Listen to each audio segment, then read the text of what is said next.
further. And police records, they have enormous gap in data, but the data that police do not even attempt to gather is an issue. Numerous families told us that they would routinely call police to get in touch with information, but their calls went unanswered. As of recent of April 2024, the father of Morgan Farley said it took a detective nearly 2 weeks to get in touch with him to notify him that he was even assigned to the case. Data on missing persons from the Chicago Police Department makes it challenging to really answer many questions about whether they're providing services equitably and fairly across race or zip code in the city. And if we have massive gaps in something as simple as officer arrival time, we cannot measure or definitively say whether police are responding equitably. It's not possible. The paper-based incident form is just one aspect of more significant issues of police delay and inaction while handling missing person cases. Next slide. So I want us to talk a little bit about the stages that a case will go through, right? It's like, will the officer is supposed to accept the report, the detective is supposed to get in touch with the family, supposed to take investigative action, and ultimately, ideally, close the case. Well, when we spoke with families, they told us this thing that this young Coco person mentioned earlier, that officers are dismissive of cases, delaying and denying a case, naming that there's maybe a 24-hour rule, that when someone runs away, you're not able to make a report. And many of these families feel like their services were denied because they were Black. I want to call upon, the case of Shantae Bohannon. This is Tammy Pittman on the screen here. When she went to report her daughter as missing, officers in that district told her, maybe she's with, maybe she ran away, right? Maybe she ran away. Give it a little bit of more time. Officers did not accept her case until she came back the next day with a man. So there are levels and layers to the ways that gender-based violence shows up in these cases in the form of discrimination even, right? Miss Tammy Pittman was not able to report her daughter as missing until she had someone else come through for her.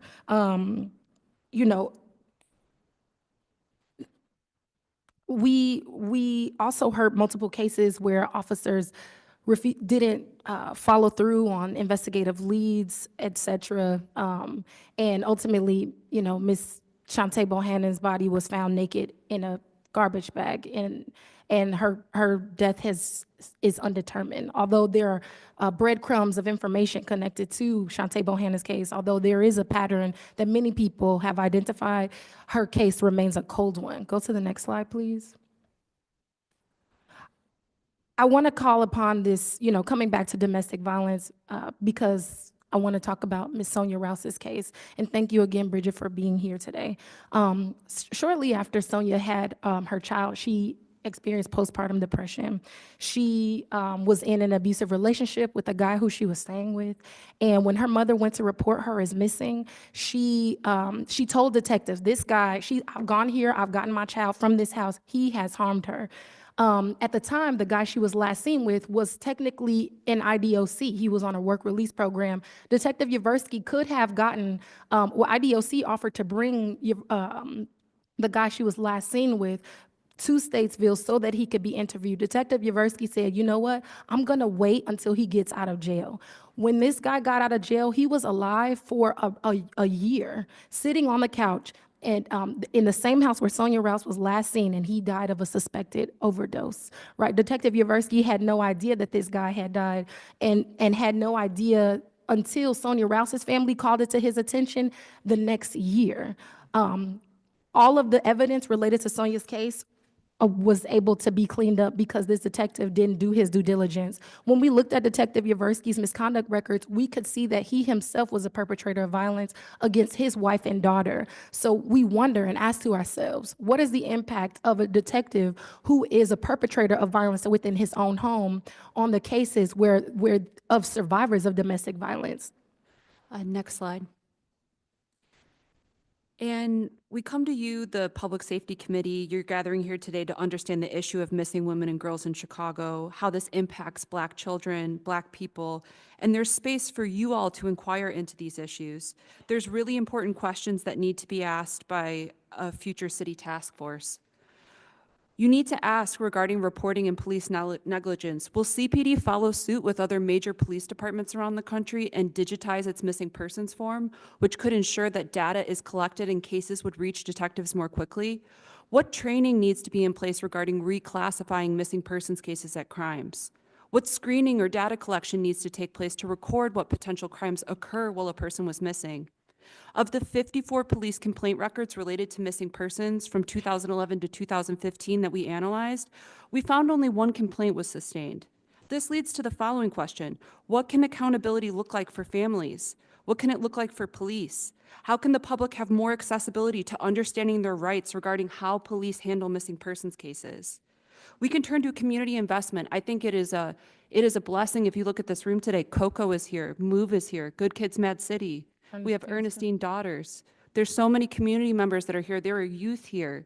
There are impacted families who took time off their jobs to come here to speak to you all. Community is in this room, and community has been pushing this fight for years. We wouldn't be here today as journalists if they hadn't done that. We're trying to play our role to share that there are major issues with police data and oversight. And it really falls on you all as elected officials to do something. We can ask for community investment. What screening forms are needed to record potential crimes that occurred while a person was missing, particularly for minors? And will you bring impacted families and longstanding advocates to the table to create solutions to improve police procedures and policies related to missing persons? And think about what future resources and initiatives need to take place in Chicago and how you're going to put impacted families at the table to create those solutions on how to improve police procedures and policies related to missing persons. See, we really, coming back to the premature closures pieces is really important here, because according to police data, nearly 100% of cases are closed non-criminal, right? If that leads us to think, right, these people have been found, when the lack of oversight and supervisory accountability is playing a role here too. You know, in 2020, there was a policy that was introduced for missing persons. It was a missing persons policy that said law enforcement must go to the location of the missing to confirm they have returned and determine if the missing was located. Determine if the missing was considered at risk or the victim or perpetrator of a crime. Earlier this year, when Morgan Farley's case was called to our attention, we pulled the detective's records who were on her case, Peter Cruz. We saw that in 2023, Detective Peter Cruz, although there was a policy that said law enforcement was supposed to come and you know, to confirm that the missing has returned and to determine if the located person was considered at risk, we saw that Detective Peter Cruz, he didn't follow this policy himself. In the 8 cases we pulled for young people, we discovered he never went in person to verify that the missing person had returned. He just said, I ascertained through the complainant that the missing was located, not a victim or offender of a crime. What is policy without practice and oversight? And that might sound like a small thing, but when we go back to the cases of Desiree Robinson and Shavonna Prather, police did not verify in person that they had returned. There's no way. Shavonna Prather was already dead. She had been dead almost a week when a detective said that she had come home alive. When we think about Desiree Robinson, she was being sex trafficked and was murdered several days later.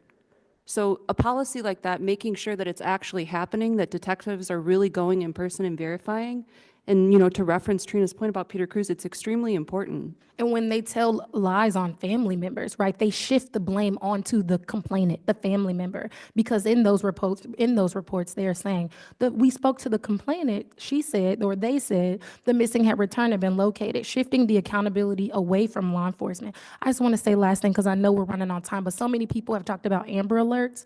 And there's a reason why Black women and girls are often not included in Amber Alerts. And it's because in order for an Amber Alert to occur, there has to be proof that you are abducted.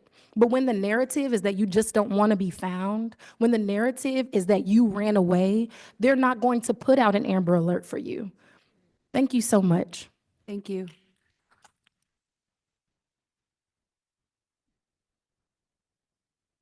Thank you so much to Trina and to Sarah. We'll make sure that the presentation is shared after today. I'm moving on to Madeline Pattis. Can you hear me? Perfect. My name is Madeline Pattis. I'm a senior policy advisor in the mayor's office, but transitioned from the role of gender-based violence policy analyst. So this is obviously very close to my portfolio and my heart. First off, thank you so much to the advocates and all the incredible work that has been done today, years and years before we came today, and with so much thoughtfulness and force behind it. I wanted to talk a bit about the mayor's office gender-based violence portfolio. Specifically that we do have a gender-based violence task force that meets quarterly, that is made up of representatives from all over Chicago looking specifically at gender-based violence topics. And then I liaise specifically with the survivor-led working group, which is a group made up of particularly survivors of gender-based violence. So in the Johnson administration, we really want to center the lived experience of folks who have the direct experience of these topics and maintaining those constant communication with survivors throughout all of our policy making. So with that, I will hand it back to Yumi. Thanks. Thank you. We'll turn it over to Chelsea Whittington from the Chicago Urban League.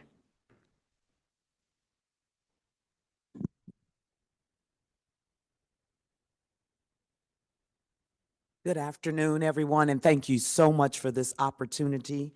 I am here representing the Chicago Urban League to Chairman Hopkins, to Alderwoman Coleman and Alderwoman Taylor, to Ms. Grisby and the policy team of Mayor Brandon Johnson. And I'm very pleased to present the testimony on behalf of our President and CEO, Karen Freeman Wilson, and the entire Chicago Urban League team. We know these to be critical issues that face Black women in our community, and I would just personally like to acknowledge the individuals who have spoken previously, sharing data, sharing personal testimonies and stories, and the Chicago Urban League stands in the gap as a convener. And so the remarks I will share on behalf of our president speak to how we will insert ourselves in the narrative and how we are here in the role of support. We also want to commend Dorothy Tucker and her colleagues at CBS Chicago, Trina Reynolds-Tyler, and Sarah Conway from the Invisible Institute and City Bureau for shining a light on another way that equity evades Black women and girls. We have seen the news coverage about the women who have gone missing and who have been victimized at the hands of others. We'll hear about the lives of Shataya Smith, Sonia Rouse, Nia Williams, Sierra Jamison, and the list goes on and on. With each woman, the fear, the violence, and the trauma is palpable. Equally concerning is the failure to hold responsible parties accountable. The inability to solve these crimes is attributable to the lack of reliable community information, often stemming from mistrust, the failure of follow-up by police, and the absence of outcry about the lives of these women. As it has been stated earlier today, Malcolm X stated that the Black woman is the most disrespected person in America. We see that phenomenon every day, and it is time that leaders, elected, community-based, clergy, corporate, and others join together with solutions. The Chicago Urban League would like to focus our testimony on two issues that provide a key to addressing this pertinent issue in our community. Raising public awareness about these disconcerting issues can have a significant impact. Many people were not aware of the fate of missing Black women and girls until they read the report from the Invisible Institute. Others were not aware about Black women over-indexing as crime victims until they saw the coverage on CBS. At the same time, there are individuals who are still not aware of how much of a problem we face in this area. By raising awareness, we are able to encourage all involved to be engaged in cooperative problem solving. Community coalitions to encourage cooperation with police investigations, heightened community response that expedites civilian search efforts, and the development of media and information allies to underscore the pervasive nature of violence against Black women. This is a subject that would lend itself to campaigns conducted by sports teams, influencers, performing artists, members of the faith community, and elected officials like those of you who have already prioritized these concerns. The second solution we would highlight is the importance of focusing preventive efforts on women and girls of all ages. Women of faith, sororities, civic groups, and other women's advocacies should make this an urgent policy and advocacy issue by highlighting this discussion in all of their forums. Part of prevention also involves self-defense training, awareness of surroundings, routine safety practices, and other measures contemplated to reduce the risk of being victimized. While nothing is totally preventable, we have a long distance between the inordinate incidents of violence and ensuring everyone's safety. In closing, we want to emphasize that the Chicago Urban League is a willing partner in the fight to solve the distinct issues of missing women and girls, and the overall representation of Black women as victims of crime. In April 2024, we hosted a Black Women's Health Summit where we outlined the data outlined by Ms. Tucker and offered a series of solutions.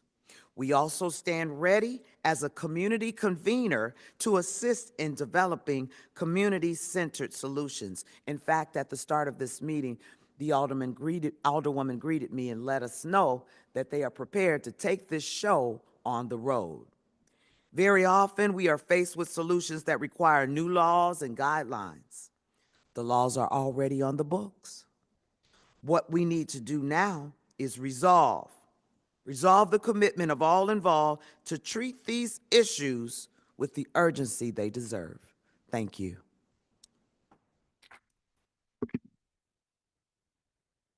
Thank you so much. We will turn it over to Michael Ben Yosef. Cammy? Before I begin, I want to just give acknowledgement to these families with the courage and strength that you displayed today. It was inspiring and heartfelt, and I stand with you in solidarity. Greetings to the members of this council, to fellow Chicagoans. My name is Rabbi Michael Ben Yosef, human rights activist here in Chicago, an advocate for missing person and unsolved murders of Black women murdered by Chicago's serial killer since 2018. There is a serial killer in our community. And I said that right there at that mic when Mayor Lightfoot was on the mayor. What are the signs of a serial killer? Body burned, thrown in the garbage can.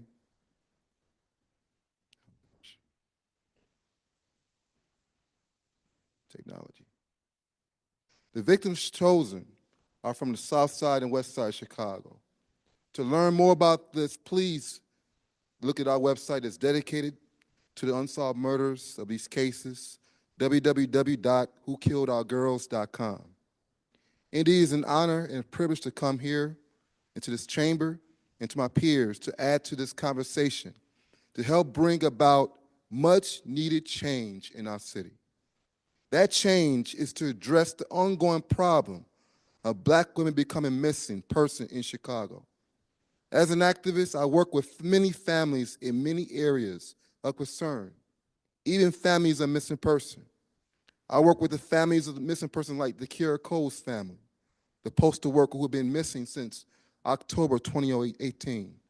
I also work with the family of Diamond Byron and King Walker who is missing in Gary, Indiana since 2015. I work with the family of Jessica Laws who vanished without a trace in August 2015. Even the Bradley sisters who've been missing for 23 years. What does these statistics tell us of how serious this problem is that Black women are in danger? According to the FBI, black girls and women are 15% of U.S. female population. In the year 2020, 268,000 black girls and women were reported missing. Please keep in mind that this statistic was given 4 years ago. We can only imagine as to how many more black women have gone missing lead up to this year. This is a staggering and unthinkable fact to behold. As I stated in 2020, 268,000 black girls and women were missing that make up 15% of the U.S. female population. Out of that total, 90,000 were black women. That's 34% who are missing. Here in our own Cook County, 5 months ago, the Cook County Sheriff's Office reported that there were over 1,663 people missing in our own county. That's one county. Of those missing were 762 women. Of that total, 512 were black women, making up 67% of those cases. A few years ago, my team and I began to track what was reported in the news about black women missing because it became more frequent. In 6-month period from August 31st, 2022 to February 22nd, 2023, 16 black women were missing in just 6 months on the west side and the south side of Chicago. Please keep in mind, these are cases reported, but what about those that are not reported? Makes this problem even more dangerous and heartbreaking. What's all this data telling us? It's telling us that a comprehensive plan was needed yesterday. It tells us that black women are in danger. It tells us that any one of us in this room are not exempt for this reality, for that door to be knocked upon, and that you go through this pain that these families go through. What do? I visit crime scenes. I go on podcasts to tell about these stories. I've attended to this city council meeting here to address Mayor Lightfoot, to address the former superintendent Johnson, that said emphatically there is not a serial killer in our community, but in fact these families are here to bear witness that they're going through this pain, and they can tell that superintendent he was wrong. What changes need to be made? Yes, we do have the intergovernmental, went past here. We do have the Intergovernmental Missing Child Recovery Act of 1984 that relates to cases surrounding sex crimes that now mandate profiles for predators and to advocate for victims of missing person. We do need an official office, as we heard today, many times, an office dedicated to missing person. This office must be and needs to be led by elected officials, by their peers, to bring about advocacy, transparency, and to serve as an outlet for these families. What needs to happen is that the thousands of abandoned buildings in Chicago needs to be entered immediately, without delay. Possibly, these abandoned buildings can bring closure to these families who are still grieving and missing their loved one. When black girls and women are missing, there's very little coverage. However, when the victim is of another race is given missing, we see every bit of all hands on deck for those individuals. We applaud those resources, but however, our community deserves just as much as equal service. What is needed? What does the reform look like? The Chicago Police Department needs to increase or update the outdated entry system that modernizes a digital system that enter information, that information immediately. Every second that goes by is critical to finding a missing person. Chicago Police needs to be linked together with a national missing and unidentified person system known as NAMUS, a publicly accessible database when a case of a missing person occurs. As I close, thank you for this opportunity to share my thoughts and ideas on a problem that continues to get worse. As I always say, actions with families and even talk to the media. If you know something, say something. May all our families that suffer from this find their loved ones. They may come home safe. May those who remain missing still, may they return, come home. May they return, and to the families. This is my hope and this is my prayer. Thank you. God bless. Thank you, Rabbi. And now we'll hear from Lavinia Hood from MOVE. Thank you. Mothers opposed to violence.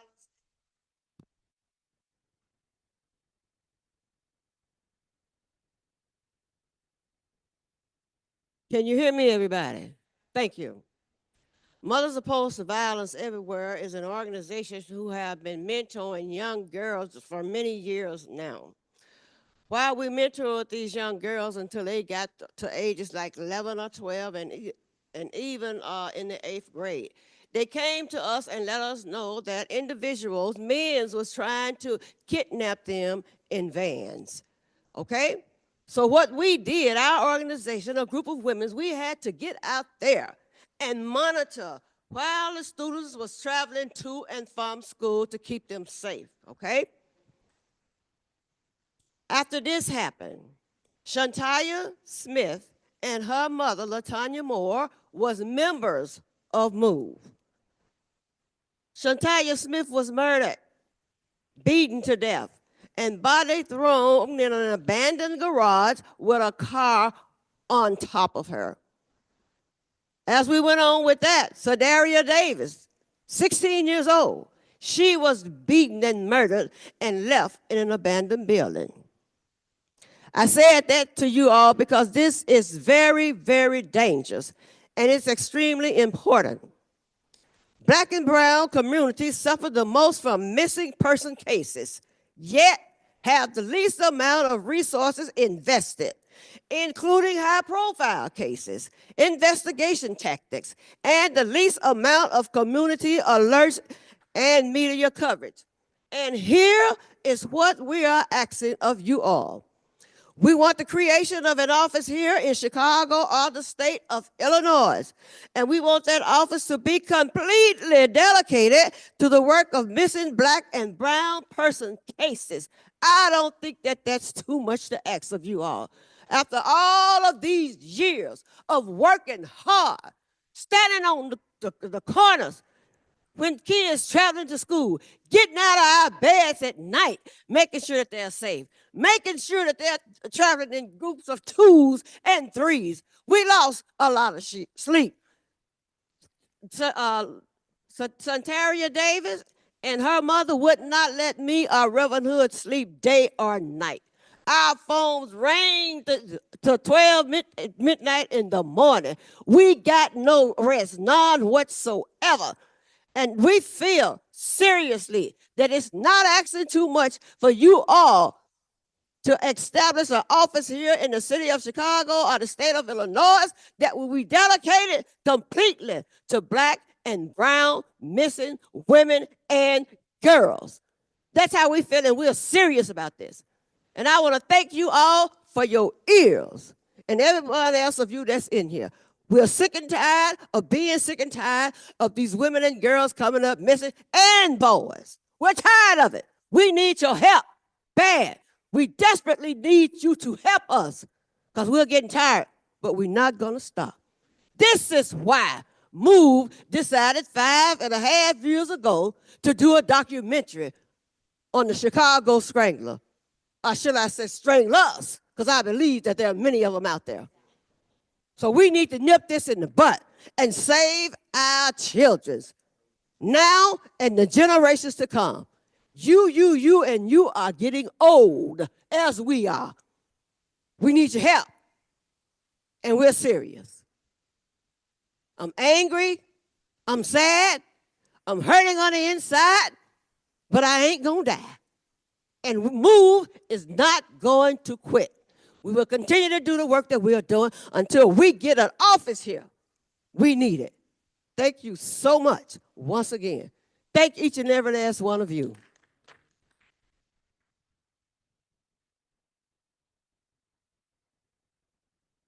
Thank you. I would now like to request Commander Jarrett Smith from CPD.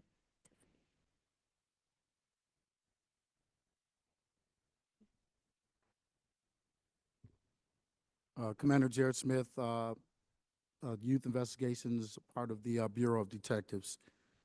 Yeah, oh no. Thank you for the. So what I want to start with, the first slide, I'm not going to read every slide to you. Can we go to the next one, please? That's really small, so I am going to read this. Because what I want to emphasize on that slide is, our vision that all the Chicagoans are safe, supported, and proud of the Chicago Police Department. Let's have this one. Oh, that's so much better. You all like that. Thank you. But with the emphasis on our values, I think that's where we want to go to next, because our values, because that's what we're talking about here. What are our values? And I'll tell you just, and I'm going to get personal here at the beginning and then at the end, because I'll tell you a personal missing person story. For professionalism, you can say many things about me, but one thing you will always say is that I am professional. And I believe that our detectives and police officers have to be professional. And that is it. And, and I hear when people say that the treatment that they get, and it's not right. It's not professional. And that's one of the things that we take very seriously. And it's going to be kind of addressed in the later slides about what are the changes that we are making in the police department in regards to this. And it's not just in regards to this, but it's in regards to everything that I'm responsible for. But this is what we're talking about now, is professionalism and the dedication and the respect that everybody deserves. Everyone deserves that respect, okay? And so can we go to the next slide? Oh, that might be out of order. Respond. Yeah, okay. So let's talk about the policy. So our policy says that we're going to have a prompt response when there's a missing persons report that needs to be made. We have to uphold that. And the other thing we have to emphasize is there's kind of a common belief that you have to be missing for some amount of time before we'll accept a missing persons report. That is not true. That changed years and years ago. And one of the speakers said before that they ended up having to talk to a supervisor and a supervisor. And I tell people, and I used to be in the previous lifetime, I was a CAPS sergeant, and I would tell people that, well, that is what you have to do. When people don't want to do their jobs, and this is their job, and I'm telling you right now, that's their job, to take a missing persons report. And if they don't want to take that report, you get a supervisor, because that report should be made. Okay, we take the reports. That's our job. We do the report, and then we investigate it. They do not have to be missing for 24 hours. Now, there are, next slide, please. Okay. Oh, okay, thank you.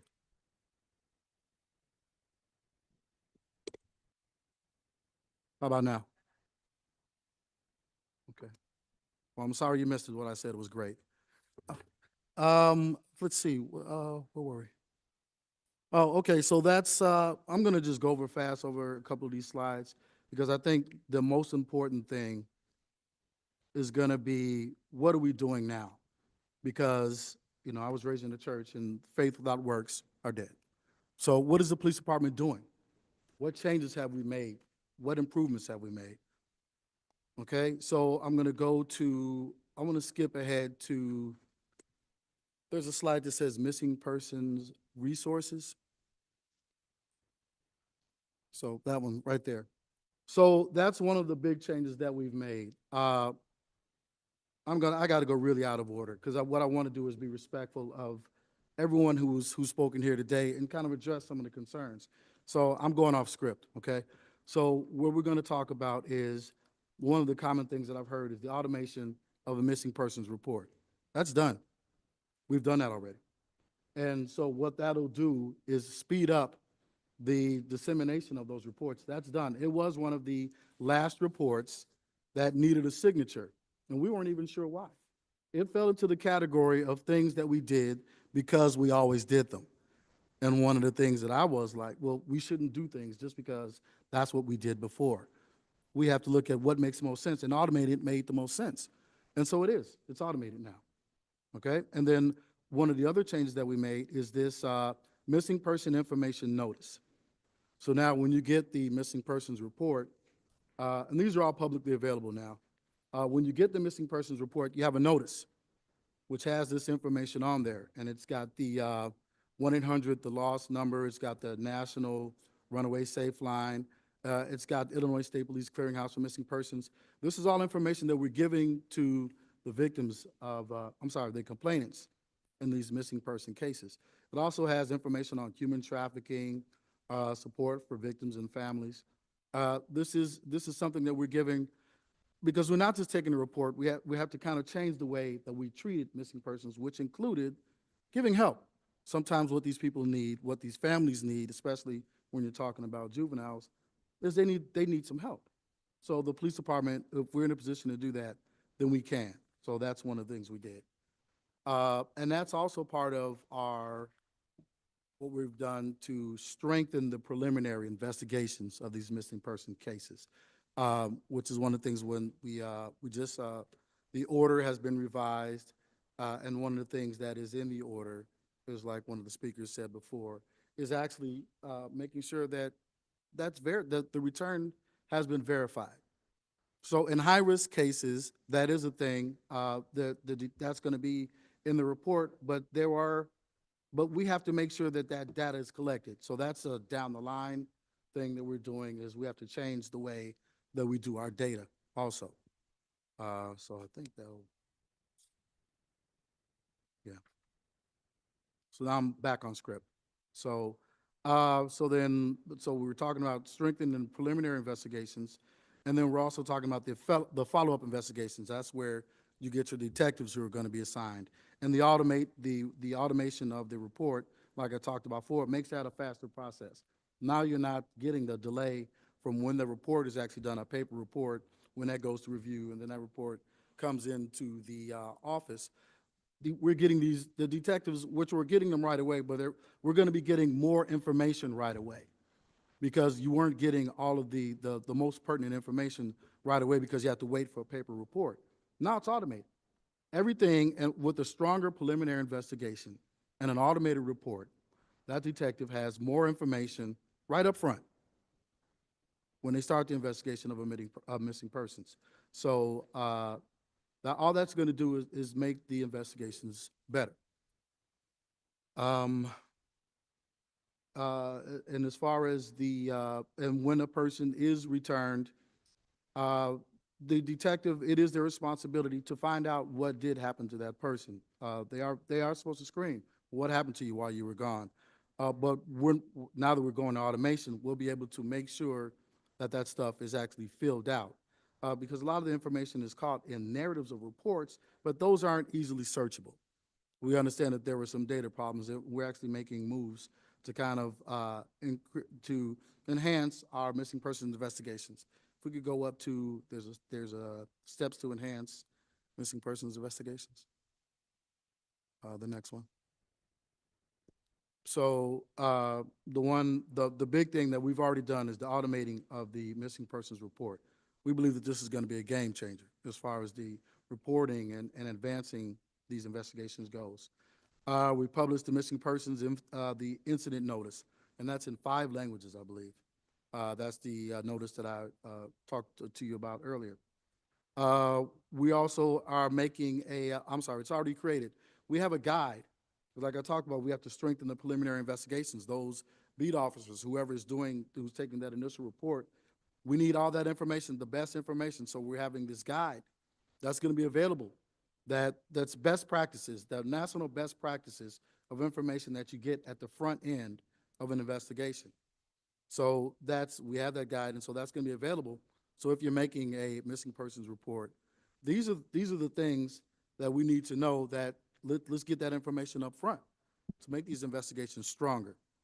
We're also regular attendees in the participation in the missing and murdered women task force meetings that we have regularly. I think there was one yesterday that I had to miss, but I'm a regular attendee to that meeting. And we're also liaising with the medical examiner's office. And just recently, they had stopped it for COVID, but just recently, before the summer, we had the medical examiner's Missing Persons Day, and there were representatives from NAMUS there. And we were talking about cold case missings and kind of Because the other thing that we realize that we have to do, and it's not just as far as these investigations, but just the way government works, is get out of silos. So you have these other people who are doing things. Well, everybody who has skin in the game, and we all do, we all need to be talking. And so the medical examiner's office, Missing Persons Day, was an example of us going outside of our silo. Hey, what are you guys doing? What are best practices? Because we have to be cognizant of what best practices are, because these investigations are important to the Chicago Police Department. Next slide, please. And so what are the next steps? So we realize that these investigations, the way they're conducted, we're going to be doing refreshers and e-learnings and making sure that our practices are up to date. I mean, that's a thing that we have to regularly do anyway. So we're going to make sure that that's up to date. Also, what's planned and is the hiring of investigative analysts that'll be assigned to each of the 5 areas, areas 1, 2, 3, 4, and 5, who do whose SVU offices handle the missing persons investigations, to assist with older missing persons investigations, because we already have the detectives are assigned right away with the high risk investigations. But what about the ones who have been missing, for a long time? We have to make sure that those cases don't just fall off. So we want to have these investigative analysts. We're going to make sure that we're following up on those.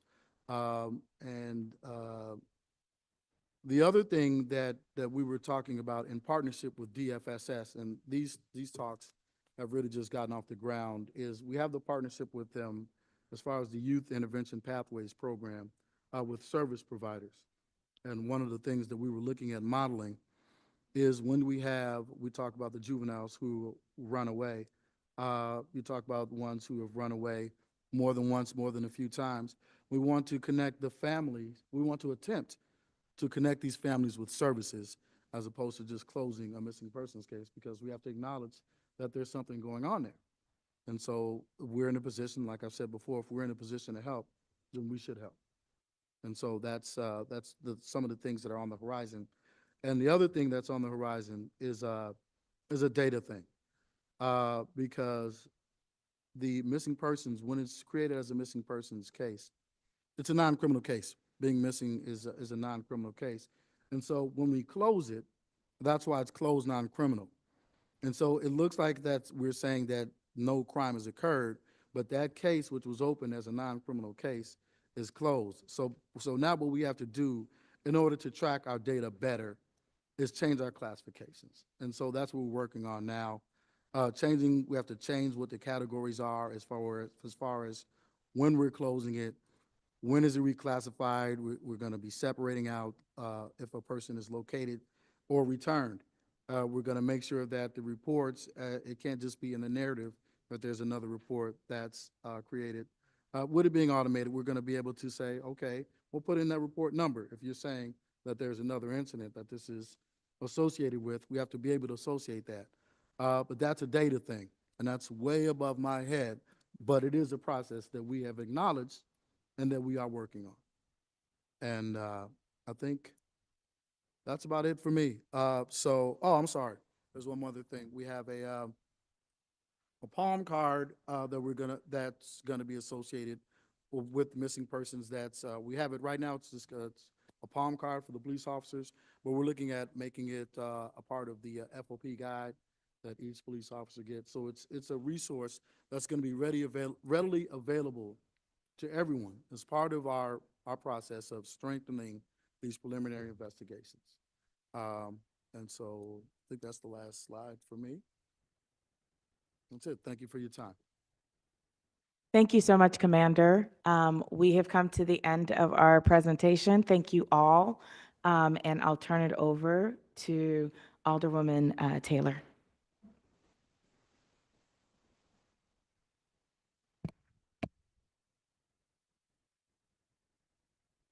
So there are definitely a number of questions that need to be asked. I'm going to turn that part over to Alderman Hopkins, but my first thing is to say thank you to everybody who came today and presented.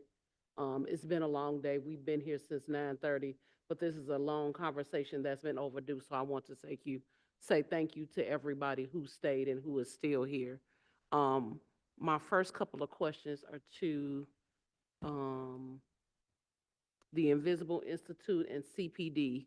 How many unsolved cases does CPD have today? And if the Invisible Institute has a number that they can give up as well? Do you want to start, officer? I'm Commander.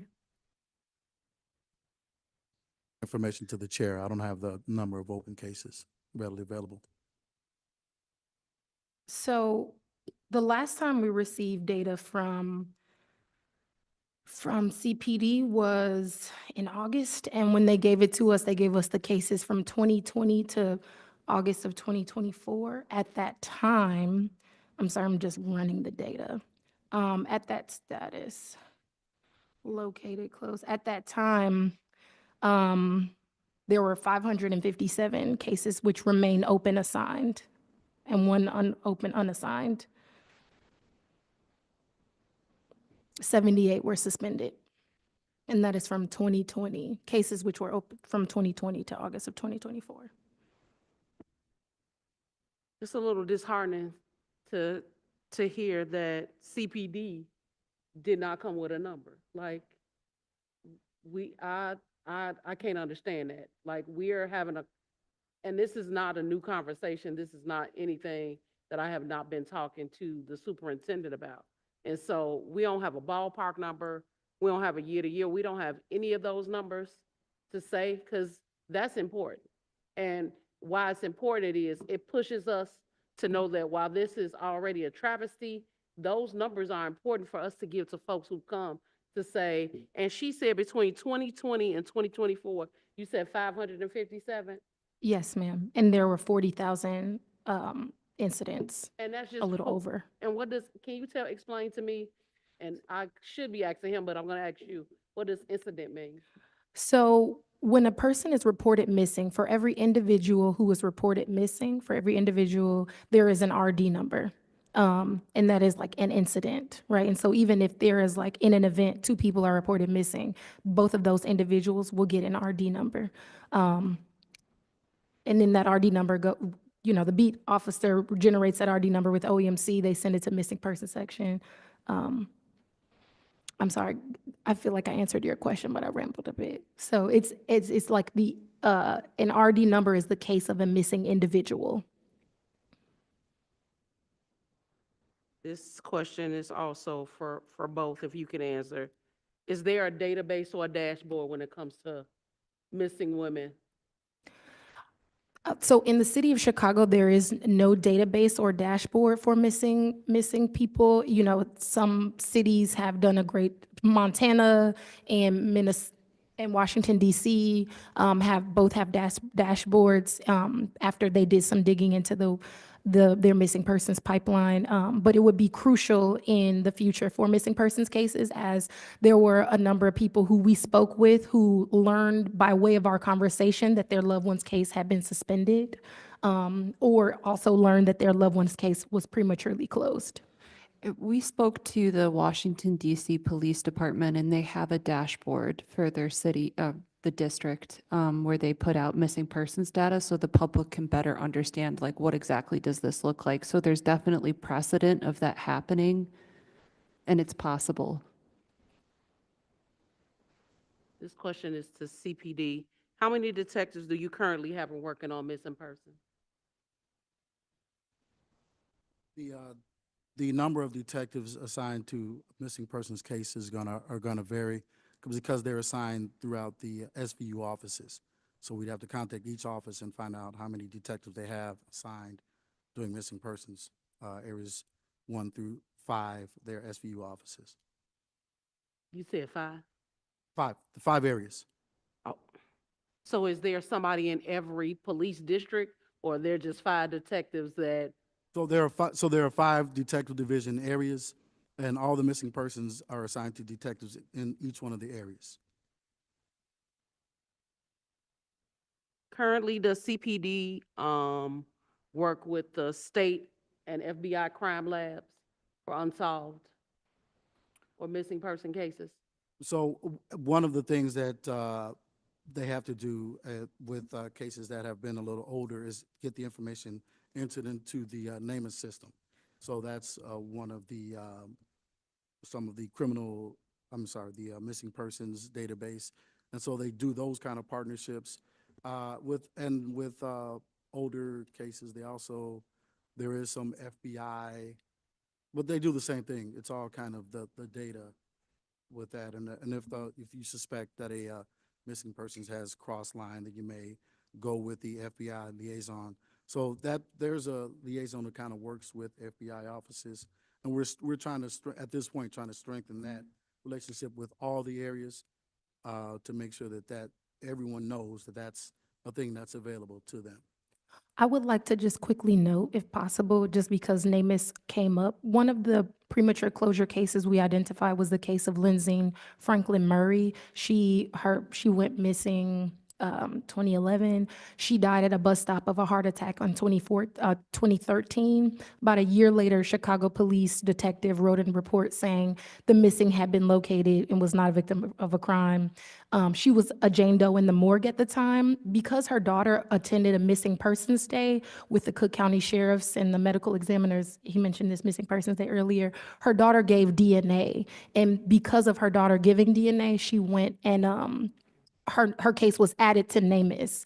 In the Chicago police data, if you look at her underlying documents, it says that she was found. She had not been.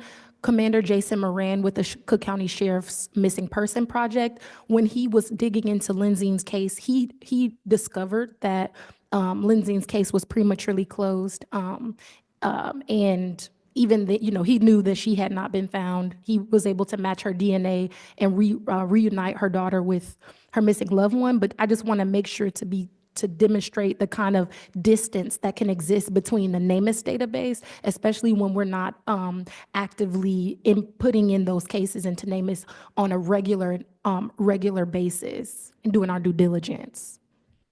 So what I'm getting is we don't have a really resource problem, we got a common sense problem. Because we ain't got the common sense to work past county, state, and federal government to work together to figure out where these missing women went. You don't have to answer, I'm just saying. Can you, the gentleman from CPD, we have people who are watching this live. Explain to me what happens when I pick up the phone and I call and say, my child is missing. Tell me what does policy, what is supposed to happen from start to finish? So you called and say that your child is missing. Police officers should come out to your house and make that report. Get the information. When was your child last missing? When did you last see him? What did you have? Do you have a clothing description? Information like that. We'll get whatever the case is, whatever the information is on the case. If there are circumstances that would make it a high risk case, then they're gonna more of the patrol is gonna get involved. You're gonna have to do. They're gonna have to get more officers involved in that. And then the detective division is going to get involved. They have to do a report every day. It all kind of depends on what are their particular circumstances with your missing child. What makes it a high-risk case? Okay, so a high-risk case is a case if, so I'm going to go right to the policy on our at-risk youth.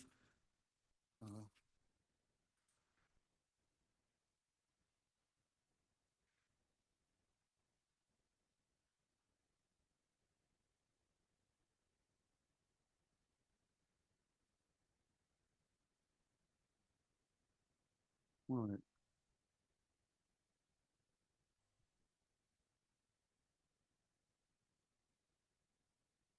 Sorry, I had it highlighted on another.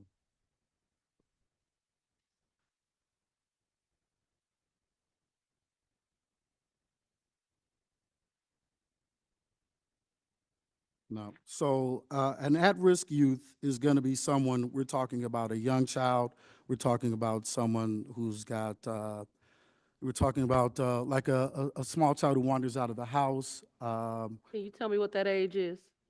So this is someone who's going to be, I'm going to get the exact age for you, I'm sorry. Tender age 0 to 9. I wanted to say 9, but I didn't want to misspeak. It's okay. Can you say it again? Tender age child. a tender age. It's usually 0 to 9. Sometimes it goes to 10. I'm not sure where. Yeah, but it would depend on the circumstances, but it's always going to be that if it's 9 and under. But there are going to be other circumstances. Like I said, with a kid with a learning disability, then you have to kind of know that you got to go another step further with those kind of cases. Absolutely. For example, in the case of Morgan Farley, this year, April, she was reported missing. Her father reported her as missing. She was in mental health crisis. She had a history of depression. When Morgan Farley's father went to report her as missing, it was obvious that she's a high risk given her mental health crises. That detective did not get in touch with Morgan's father for nearly 2 weeks. And they were getting leads along the way, and they were calling the district, they were calling the department, trying to get in touch with this detective. The detective did not even let them know he had been assigned to the case. And at risk could be a disability. It could be if you're a senior citizen experiencing dementia. It could be if you're a tender age child. One thing to add that came up in our research while doing the series is that we did notice a pattern of young Black girls who had bipolar disorder, had depression, had other underlying mental illness, which is a disability, which would categorize someone as high risk. And there is definitely a correlation between young people, trauma in this city, specifically PTSD, depression, bipolar disorder, and missingness. That is puts someone at higher risk for exploitation and violence. And those things those things should be absolutely noted because they go on the missing persons flyer. We have a website, and that kind of information is on there, like the cases are talking about the people with dementia or Alzheimer's, or people who will wander off. We put that information on there because that is pertinent information as to why that person is high risk.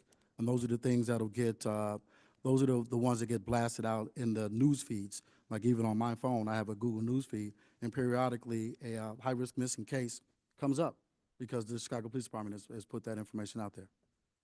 There seems to need to be some work in CPD when I could ask the Invisible Institute a question that's designed for you and y'all don't have the answer, we got a real problem. And so for me, unless my child is high risk or under the age of 9, they're not a priority is what it seems like to me. And we know a lot of times when looking at this data, those young women who've been coming up missing lately are 13 to 21. Where is their advocacy? What is the link between CPD and Amber Alerts that we see on the Expressway? How long does it take that, and who coordinates that? So the Amber Alerts are ultimately signed off on the Illinois State Police. And like she said, so we have to it's kind of, there is the thing that says that the person has to be abducted, but that's not the only criteria for the Amber Alert. The Amber Alert is also can be for, we're talking about a mental or physical disability for under the age of 16. So it's not just abduction cases, but that again is you have to strengthen that preliminary investigation. The Amber Alert will be done in the early stages of the investigation. This is when you're saying right originally, like this is Amber Alert. They have to make that notification. It comes into the missing persons desk. It goes up the chain, and then we ultimately have to contact the state police because they're the ones who kind of approve that. In the case of Takayla Tribbett in 2019, she was a 14-year-old with bipolar disorder. She ran away from a group home, the Night Ministry. An Amber Alert, to my knowledge, was not sent for her. Normally, It's okay. I mean, I'm not. This is not for you. I'm just telling you what my reporting said. There's no shade. Okay. right, and this ain't really up for debate when we can't get the information from you all. There will be no advocates, there will be no people here if we honestly just did our job. And that's just not on you. So this ain't directed towards you. This directed as us as a whole, period. Because the thought that, and you didn't even, can you give me what's the time? So if I'm calling saying my 9-year-old, because I'm gonna go with the high risk, my 9-year-old disability child is missing, how long will it take for an Amber Alert or for me to be riding down the expressway to see that this child is missing? And if you don't got it, you can get it through the chair, but that is one of the biggest problems. It's not like I get an instant message on my phone or on Google, on text message, on anything else that tells me that there's a child in my community who is 9 years old who has come up missing. A lot of these cases we don't find out too until people put it on Facebook, and everybody is not on social media. And so we got to do a better job with alerting people that these young people, women, are missing. And right now we're failing at it. We are literally failing at it. And so I'm disappointed that, A, we haven't done this before now. That's number one. And number two, can you tell me how you all are coordinating with the state? Because the state already has a task force. And I didn't hear anybody really talk about it. And we should have invited the state. But how do you all coordinate with the state around missing and exploited women? Now, I'm not even sure we have representation on the state task force, and that's one of the things that we were looking at is, So you all are not represented on the state task force? I don't know that we have a representative on the task force. We, to support, No, wait, I'm sorry. No, that's a different, I'm sorry. Go ahead. We, one of the things that we covered in our reporting was that Senator Maddie Hunter and State Rep Cam Buckner, they created the legislation for the task force. We know that CPD has been attending the meetings. It is, ICEJA is the state entity that's implementing the task force. They're sending their first report to Governor Pritzker at the end of this year. The people who have been attending the meetings, it's everyone from Chicagoans. There's a Chicago Missing Persons Guild, which is made up of some ex-law enforcement, people who have had loved ones who have gone missing themselves. Former police commander Patricia Casey, she's a part of that group. They are a part of that task force. We also have, people who focus on domestic violence and gender-based violence and human trafficking services like Lifespan are a part of it. And so they've all been working together. It's kind of an amalgamation of elected officials, and then the Illinois State Police regularly attends it as well. We were called in to testify before the state task force last year. We believe from our review of that legislation, the state did not mandate that CPD had representation on the task force, but they have been attending. Right, so I'd like to clarify my answers. Yeah, we're attending those meetings, but I don't know that we're on the task force. I attend a lot of meetings too.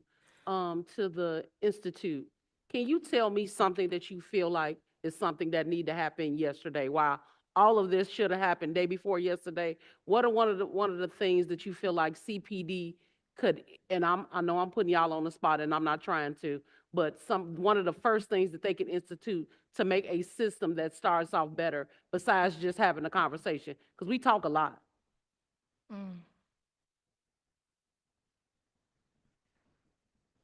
So when we were doing our reporting, one of the people who we took a really close look at was the state of Montana. It's because they took a look at, they really attempted to use the data that they had from the past in order to better understand the context of today.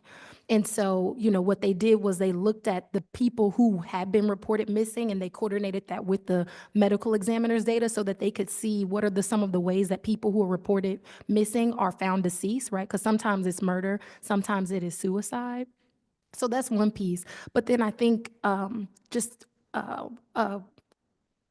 there is this, this reporting came out of police misconduct records. We analyzed the green documents that were provided to us. These are underlying police misconduct records from the year 2011 to 2015. I know that there is some initiative around transparency related to police misconduct, and there have been conversations in the past about releasing police misconduct records that have already been redacted. It would be a huge step because the majority of the complaints that are filed against Chicago police are actually connected to services. And when you look at those underlying documents, you'll be able to see some of the context where this stuff is really happening beneath the surface. A project I lead at the Invisible Institute showed the way, misconduct records show people complaining about how police are responding to sexual assault how police are responding to missing persons cases and other things. And we know missing persons is an umbrella for a lot of different issues. And then I know that ShotSpotter has been really hot in the news recently. You know, that people are like, if we could just save one life. We, data scientists on our team, looked at the same time period that the MacArthur Justice Center did their study on how ShotSpotter impacted calls. And we found that in the same period of the 40,000 priority 1A dead-end ShotSpotter deployments in the MacArthur Justice Center study, just over 23,000 of those missing persons calls came into the OMC, and some 18,000 or 77% of those calls were assigned a low priority dispatch, including 14 reports for a tender age at-risk child. And so we have to really look into ways that we can see how, you know, this policy is actually practiced, and what supervisors have been, how ways that we can improve oversight also. I think it was very encouraging to hear from the Chicago Police Department that they digitized their missing persons form. We know we spoke to many active Chicago Police Department officers in our reporting who were not allowed to speak with us, but that was one thing that was brought to us by people in the department, that they had been advocating for years for that to happen. I think that, you know, CPD to actually audit internally their data keeping practices, it sounds like they're making some efforts to really modernize it, because that can actually save lives. I mean, to go back to ShotSpotter, this very committee had said if it had saved one life, that contract was worth it. And actually really taking data management seriously could save lives in Chicago. I think another thing that community members pointed out that I think is very important is that Montana and Minnesota, they have really gone back and looked at their data, and they've said, let's reopen cases that were suspicious or that, you know, were never solved. I think about, you know, Bridget Rouse, who's sitting here, you know, after she really didn't sleep. She flew back from LA and then basically got up and came here to speak to you all. Her family still doesn't have answers. You know, there are families that are alive that still want answers, that would be, I believe, would love to speak to you all. We think about, you know, the mother of Shantaya Smith, who's not here. She left Chicago. She was so traumatized by her daughter's murder. That was the young woman that was found under that car on the west side. We went out to rural Illinois. She lives by the Iowa border. We spoke to her and Shantaya's daughter, who's now a teenager and who's really struggling with mental health disorders, because this is a cycle. This is the cycle of gender-based violence and racism. Her daughter, you know, pretends that her grandmother is her mother because she doesn't want other children to know that her mother was murdered. And, you know, they're struggling with services. They left Chicago because they were also facing an eviction. All of this stuff is very connected. And, you know, when we think about Shantaya's case, according to her mother, LaTanya Moore, that DNA evidence was never processed. She still doesn't have answers. She occasionally comes back to Chicago because she grew up on the west side, and that's where her daughter died, to ask about what happened with the DNA evidence. So there's many things that could be learned from impacted families who have really been silenced. And maybe, you know, it wasn't intentionally, but they have been. And I think that they would share solutions and be part of something like an office for missing and murdered Black women, or missing and murdered Black and brown women in Chicago. I think the other thing to point out is that Minnesota just allocated over $1 million to open that office. They opened it in community, and they made the director a Black woman.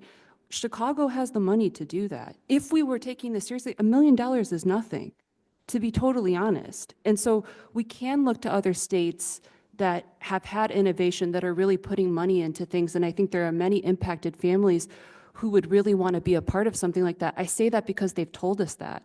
Bridget Rouse, who's sitting right there, has told us, I want to be involved in this. How can we cause change? We're just journalists. We can audit data, we can do investigative reporting, we can talk to impacted families. We can't allocate millions of dollars or organize people, but the people are there. The community groups that were in this room today, I think it's such a demonstration of how much they care. They showed up. And it's true, those kids at Cocoa, they really led the change on this. Teenagers, Black teenagers on the South Side organized this. That's so powerful. So, I mean, I think that, you know, what should be investigated is all of the things that have been brought up in the room today. And we can have more collaboration between government with the Illinois State Task Force and you all to really make a change. And really, truly, I believe you can save lives. You can save many lives by making these changes. My last two questions. How many missing person cases does CPD get every day? We get about 9,000 cases a year. 9,000 a year?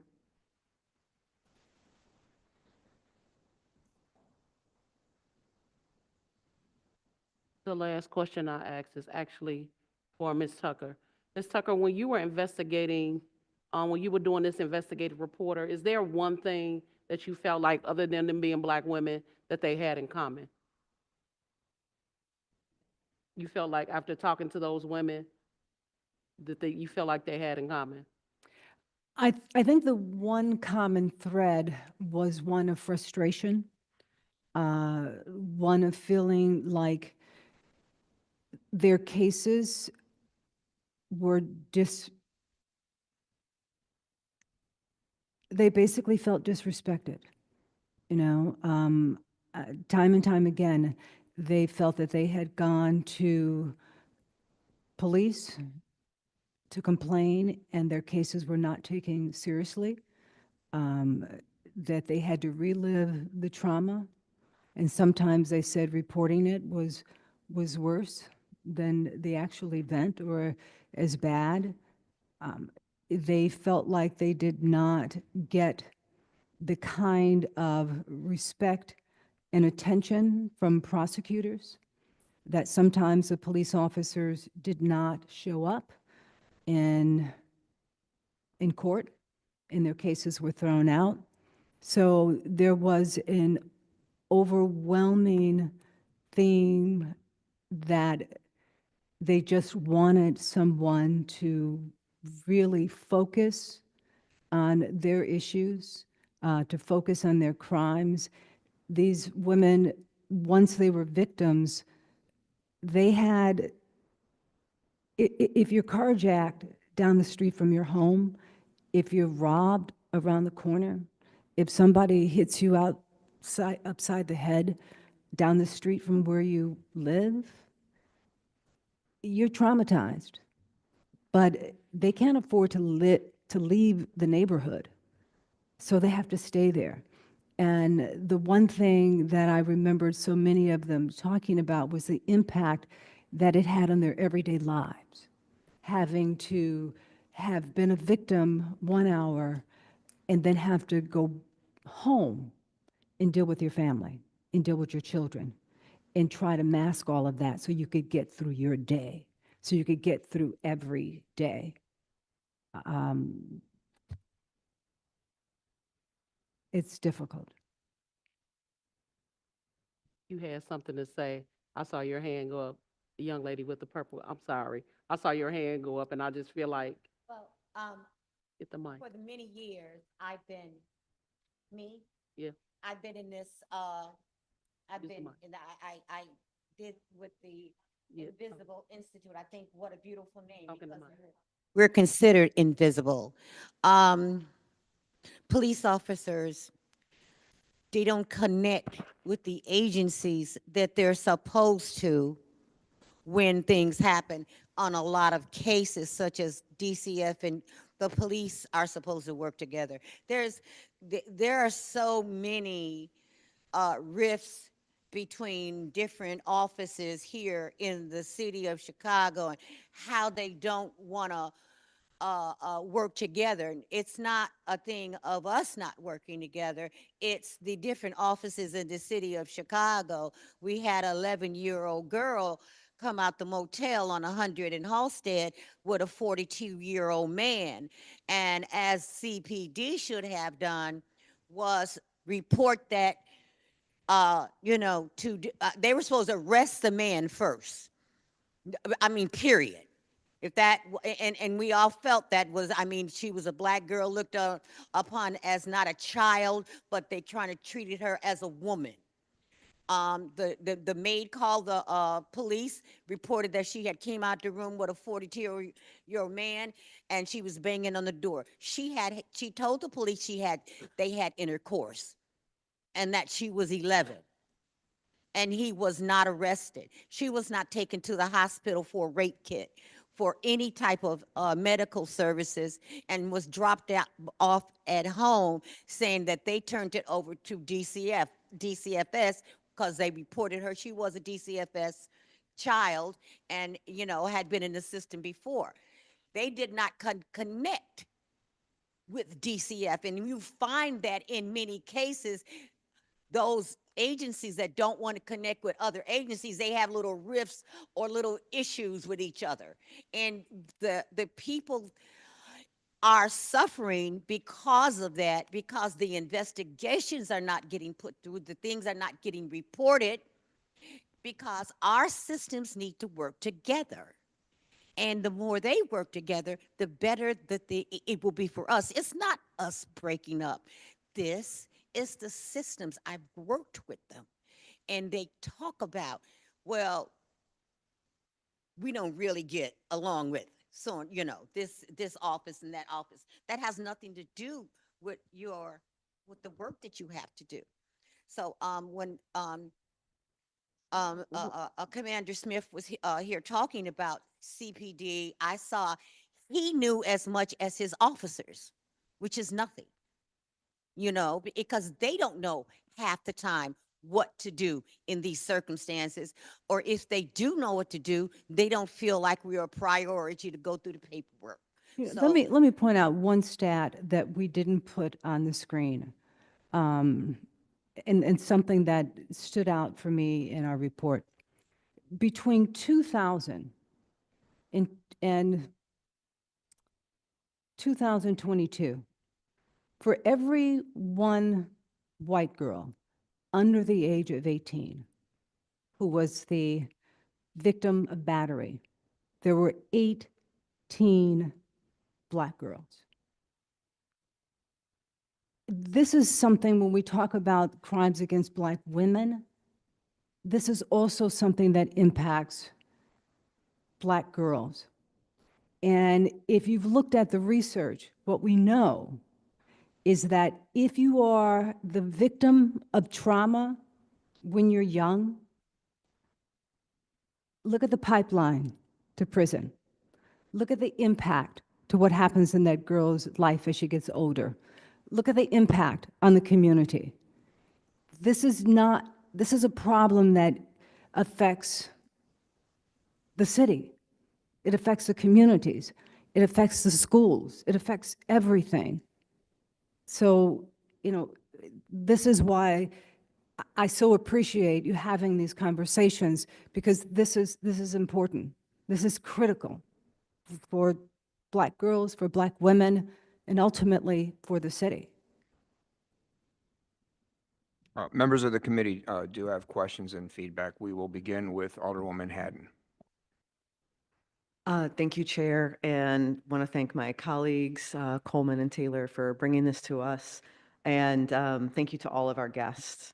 I have to leave, so I'm going to rattle off a few questions that I'm fine taking through the chair as responses, and we'll see what can get prioritized. One, just as an immediate thing, a ton of work has been done here that I very much appreciate from our community advocates, from our organizational partners, and of course from our journalists. Thank you for bringing the issue to us. So just as you mentioned, from the reporting that your networks have done, this is an invisibilized problem. Another reflection, and I know our guest from the Urban League mentioned some of the recommendations, and there have been our community advocates that were here. One other thing that I heard missing, other than from Miss Brenda, your call, is most of this violence, and we talk about violence against women, it's domestic violence. Once we just celebrated, right, Chicago Day of the Girl with our Women's Caucus, it's men, right? Men are the perpetrators of violence in almost all of these cases. Men are the people exploiting us. Men are the people allowing other men to exploit us, like hearing that anecdote of you know, police officers showing up and not arresting a 42-year-old man for raping an 11-year-old child.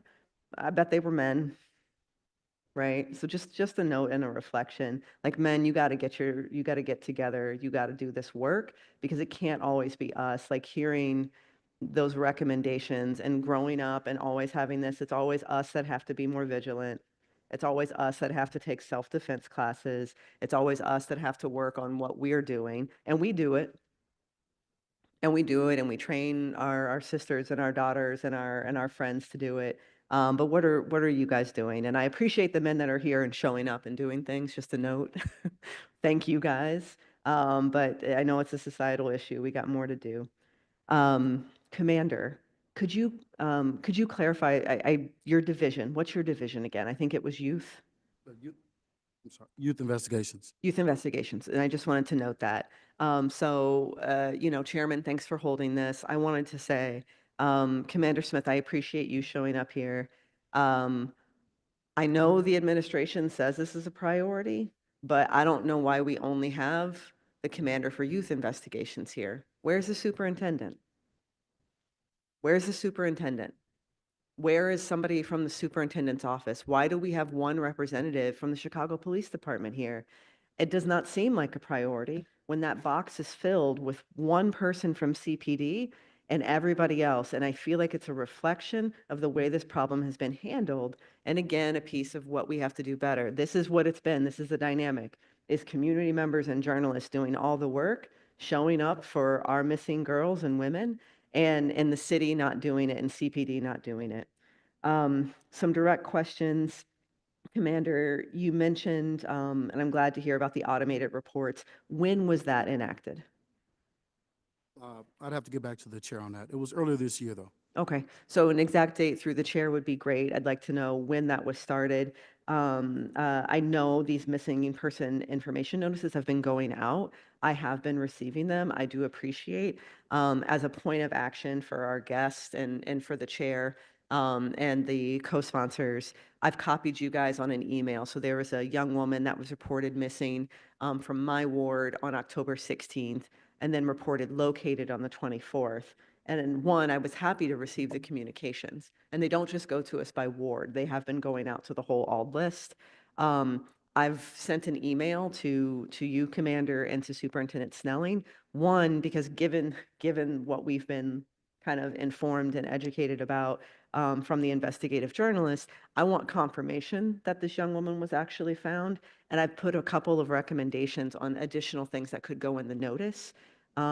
Like information about who the assigned detective is, so that we could call. Like, I would like to be able to call Area 3 in this case and say, I want to talk to this detective. Can you tell me more information? I want to have information to connect to the family or the complainant. And so I sent that in an email and copied you guys on it as a follow-up. Maybe, I'm glad these things are happening, but maybe there's some additional things that could help us be more proactive at the ward level and be partners in working on that. And then you mentioned some things still to be completed. Could you speak more, or through the chair, the data collection? Like, is there a time frame, right? Is there a time frame? Is there a plan? Is there some kind of project matrix to see of when things will be changed on that data collection component? That would have to be through the chair. We don't have the project isn't built all the way out yet. So. Okay. And so through the chair, that's what I would like to see from the police department is, great, these are some steps moving forward. What's the timeline and when can we expect these other improvements to be made so that we can do a better job as alder people, as city council, and through other departments of actually working in partnership on the accountability? Because that's one of the biggest takeaways that I'm taking from this set of reporting and what we're hearing from community, that we can't even start to understand or address the problem if we don't have the information or the data. And then again, just I'll thank our guests, and certainly from our mayor's office folks, thank you guys for putting this together. I will have more questions when we come to budget. I know that our gender-based violence work it lives in the policy team, but I also know that it was cut last year. So it used to be under our last term, we actually funded and stood up separate, more resourced work for this. And I appreciate the focus that the policy team has on it. I know each and every one of you is really dedicated to it. But again, the investment has been cut, right? There's fewer resources actually going to our gender-based violence work, and that'll be a budgetary discussion that I hope the mayor's office, if you can take it back, is prepared to talk about. And I would like to, through the chair, learn more about this task force, who all the members of the task force are, so that we can engage with them as well. And thank you, Chair. Yeah, thank you, Alderwoman Hadden. We are keeping track of all these requests for additional information through the chair and the questions that remain unanswered at this point. This is only the beginning of this committee's engagement on this issue. We have much more work to do. It's a clear takeaway from this meeting. So we will be following up on the request for information and get back to you. Pursuant to the rules of City Council and also the traditions of City Council, former members of this body are afforded floor privileges and the ability to ask questions and participate. So it is my honor to extend that to someone here who served capably and faithfully for 16 years in this body. She's a faith leader in the city of Chicago, and it is my honor to recognize former Alderman and Bishop Shirley Coleman. Alderman Coleman. Thank you, Mr. Chairman. Wow. Thank you. I appreciate that.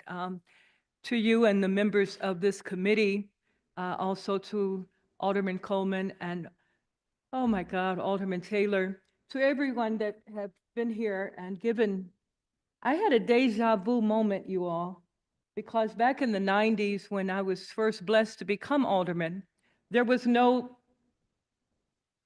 domestic violence unit within the police department. And being a victim of domestic violence, I was quite aware of the attitude of the police department when victims would call and were told, oh, we'll put him out the house and let him get some air, and you go ahead and it must have been your fault. And so I am grateful to Dorothy Tucker that even back in the 90s, we had women like her in journalism and on TV, that we were able, a group of 19 older women were able to meet, to go to Memphis, who had the very first domestic violence unit within the police department, to now say that Chicago has one of the best domestic violence units here in our great city. But it was because we did a coalition to make that happen. And Dorothy, I just want to thank you, because in April, we had over 200 faith-based women to be at the Urban League, and we showed the tape of the violence against Black women. And you all, there was not many clear eyes, because it just affected us that much as women pastors throughout the city of Chicago. And so I am grateful to the Invisible Institute and every one of you for what you have been doing and what you will continue to do. Thank you for this opportunity. Commander Smith, I was about to, because it was a deja vu moment, when the police department came to testify, their attitude was such that it made us all angry. And so I was here getting angry, not at you, but at the attitude that I remember we had to face as victims, to know how the police felt about victims of domestic violence.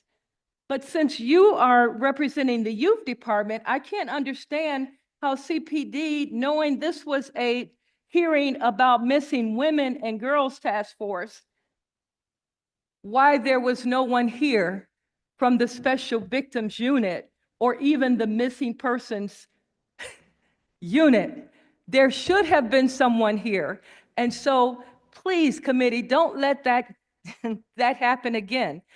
Mr. Chairman, as you said, this is just the first, but I think it's been the attitude of the Chicago Police Department that I saw 30 years ago that I'm seeing today. And it's frustrating to know that this has not been taken more seriously, and that's why we don't have solutions. And so I was prepared to ask, and perhaps in the next meeting, how do you differentiate, how does the CPD differentiate Special Victims Unit versus a missing persons section? Commander, you said that there's 9,000 calls per year, which means only 24 victims call per day. You've already said there's 5 detectives working in 5 different sections. 5 times 5 is 25. So that means, well, you only get 24 calls a day. That means that each detective gets less than 1 case per day. Something's wrong with that picture. Alderman Taylor, I think you said it, common sense versus what's going on. So if we only get 9,000 calls for missing persons, and out of those 9,000 calls, what section of that are even women? We're not even talking about Black women now, but if only 9,000 calls for missing persons, how do you break that down and justify only 24 victims per day in the city of Chicago? Tell me if it's just me or what. And then my last suggestion to members, we found that it does not make sense to reinvent a wheel. I would like to suggest, as we did as a coalition, we went to Memphis, Tennessee. We went to different places that already had things in place. I keep hearing about the great work being done in Montana and Minnesota. Perhaps the committee and coalition members at the next task force be given a chance and opportunity to visit some places where it works. And let's make Chicago the great city that it remains by doing the same thing instead of trying to reinvent the wheel. So God bless you. Mr. Chairman, thank you for this opportunity. You all keep up the great work. Thank you, Bishop Coleman, for your timely and appropriate remarks, and thank you for your life's work reflected here. And I appreciate your presence here today. And I now have the honor of doing something I think no committee chairman has ever had to do, and that is thank you, Alderman Coleman, and recognize Alderman Coleman. Thank you, Chairman Hopkins. That is the first. No mother-daughter has ever shared the same seat, so it's kind of dope. Commander Smith, who would the appropriate party be for our next hearing that Chairman Hopkins will be supporting? But who should have been here?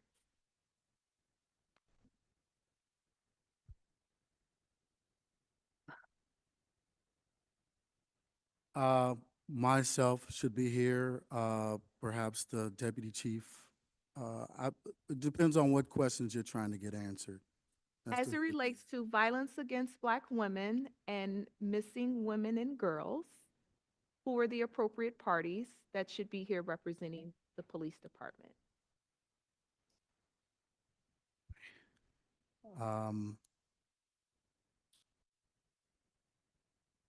Representatives from the detective division and also representatives from patrol.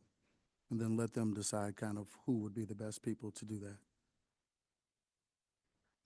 It's kind of 2 prongs to those investigations.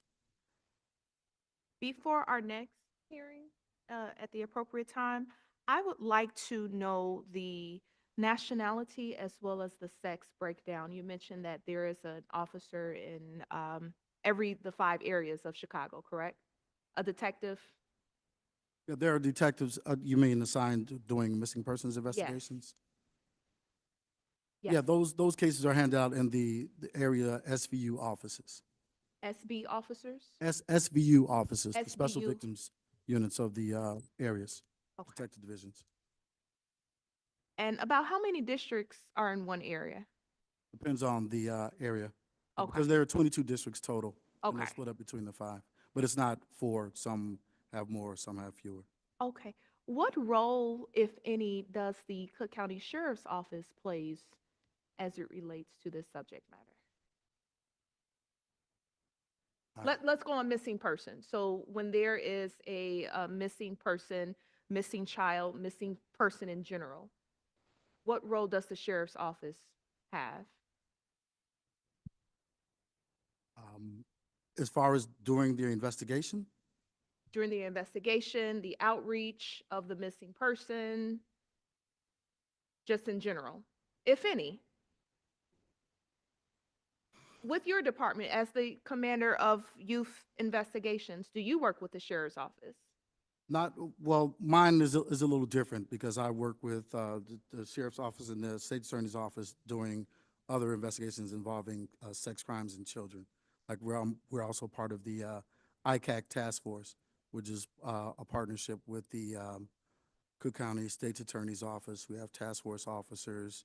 We also partner with federal partners in regards to chatting missions and other things like that. So the sheriff's office plays some role in this. They have some role. So when I was speaking about the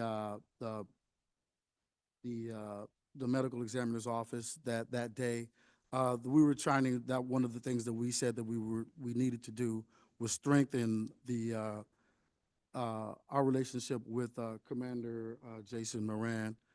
He and I had some conversations about kind of the removing the silo part of this. Yes, Commander Moran is an excellent expert and who should definitely be a key partner and invited to our next hearing. Last question. Of the 9,000 cases, can you all break down what districts those cases Oh, that would are have to go to the concentrated chair in? to, yeah. Okay. I would like that breakdown, please. of those Yeah, the 9 exact cases. number, and that would have to go to the Okay. chair. Okay, I would definitely love to know what, of course, 7th District, 11th District, 15.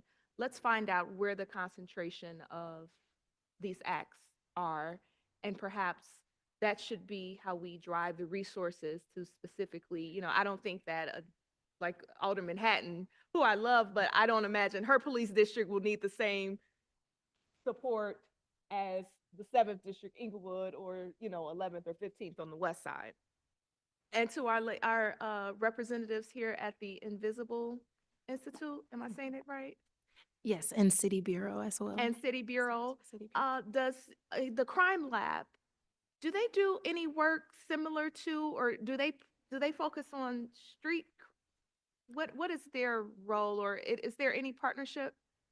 There's no partnership between our organizations and the University of Chicago Crime Lab, though we do believe that they look at data, as well as I believe that they have a partnership with the Chicago Police Department. So they have, internal data that we possibly did not have. We can't definitively say all of the data and records that we had for our investigation from the Chicago Police Department, we acquired via public records request.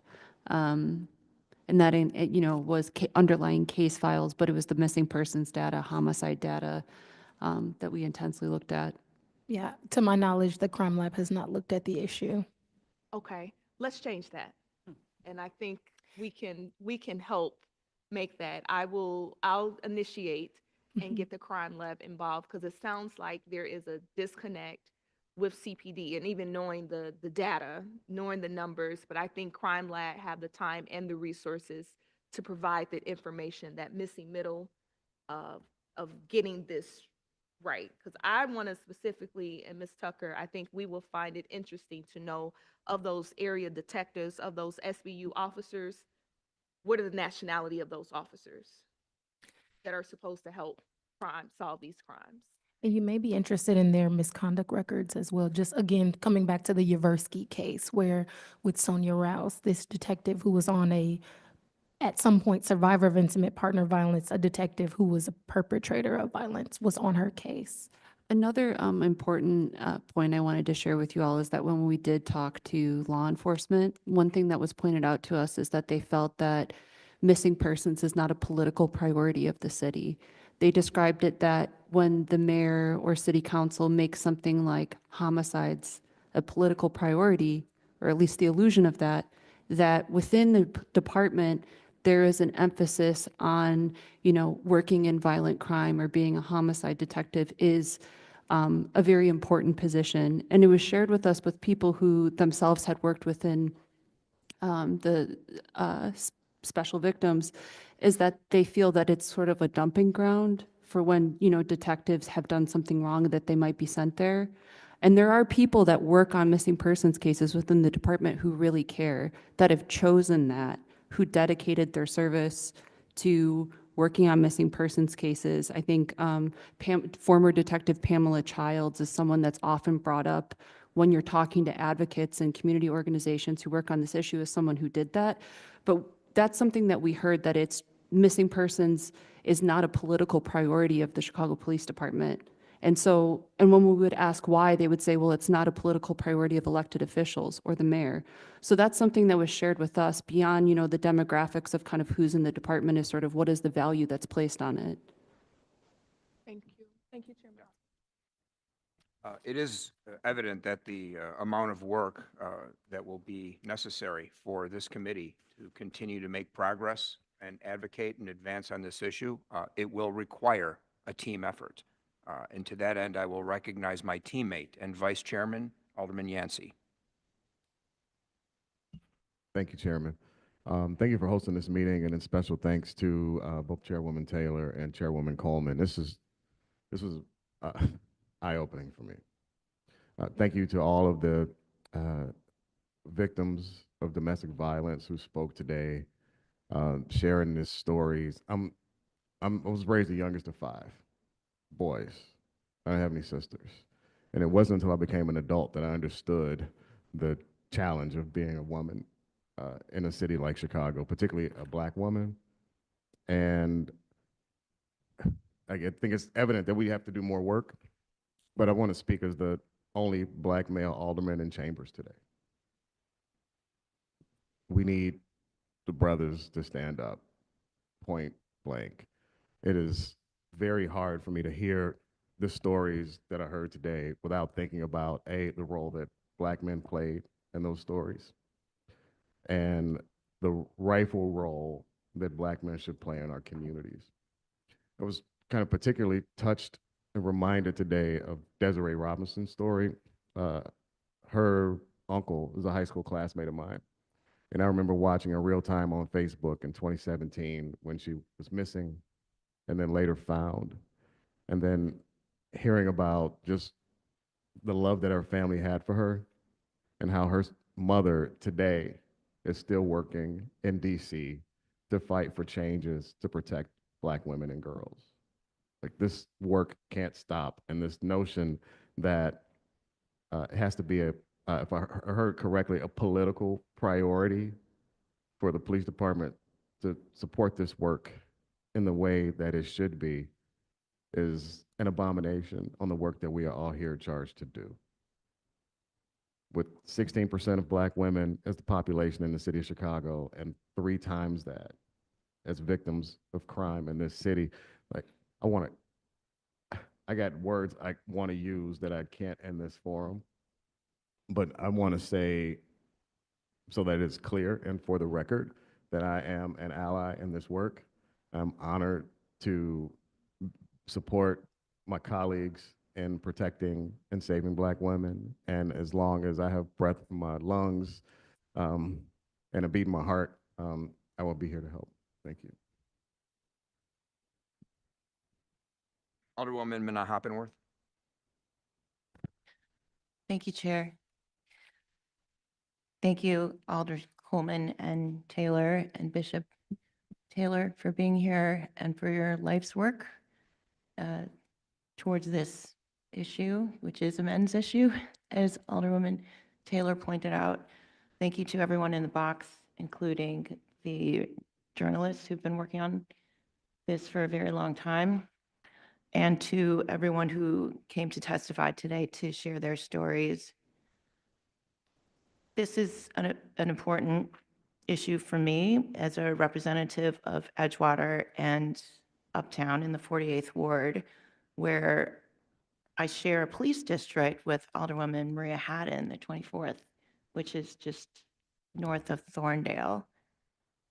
And my ward has fantastic schools where we have 60 languages spoken in there, 15% Black, and many immigrants who have come from Ethiopia and Somalia, the Horn of Africa. And as I was campaigning and walking in the neighborhood, it was very frustrating to me to talk to people who said, I can't vote.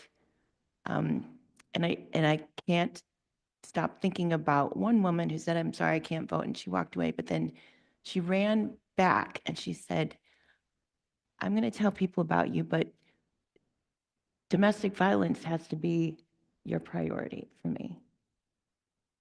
And this is somebody who could not vote. And I say that also because our previous commander who was there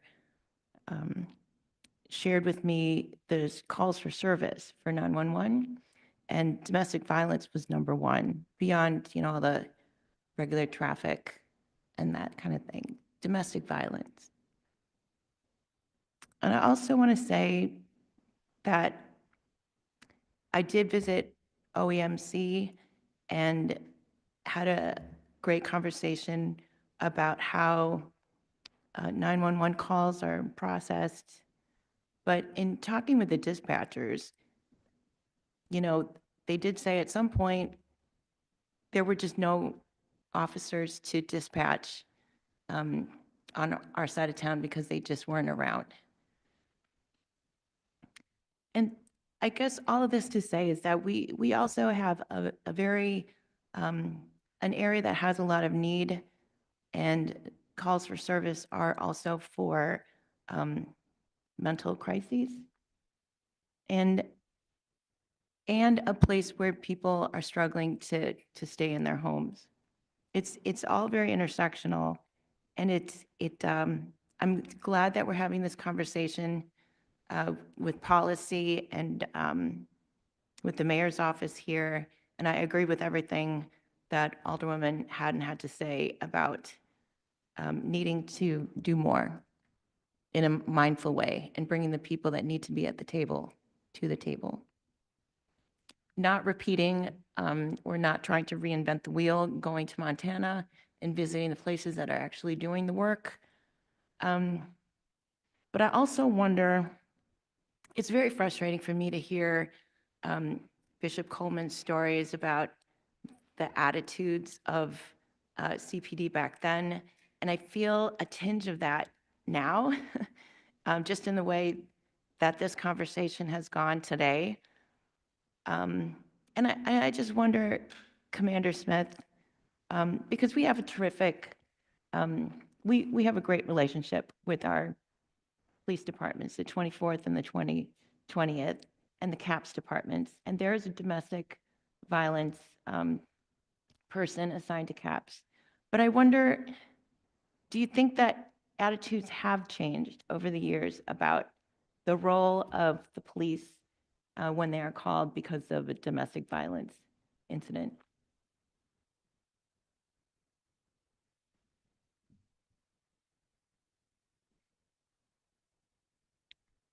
I'm sorry, could you specify in what way? I'm asking because I have a friend who lives on my side of town, and he said maybe 20 years ago, he was working at home, he's a writer, and somebody was banging on the door. And he went downstairs, and it was a kid, it was next door neighbor.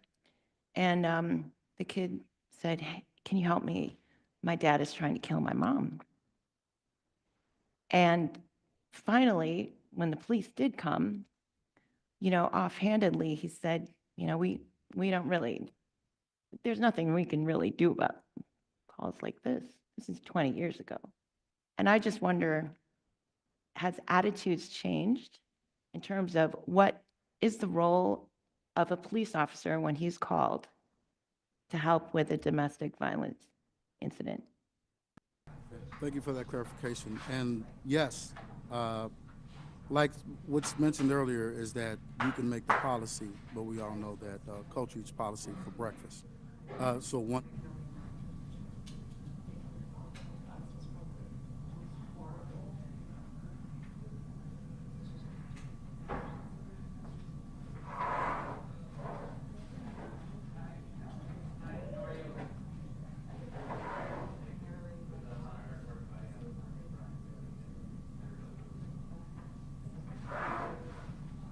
there to help people. And so that's one of the reasons why we're pushing more of the resources, more of the training for the officers. You know, we're getting additional training to be more trauma informed, and all those things are taking place.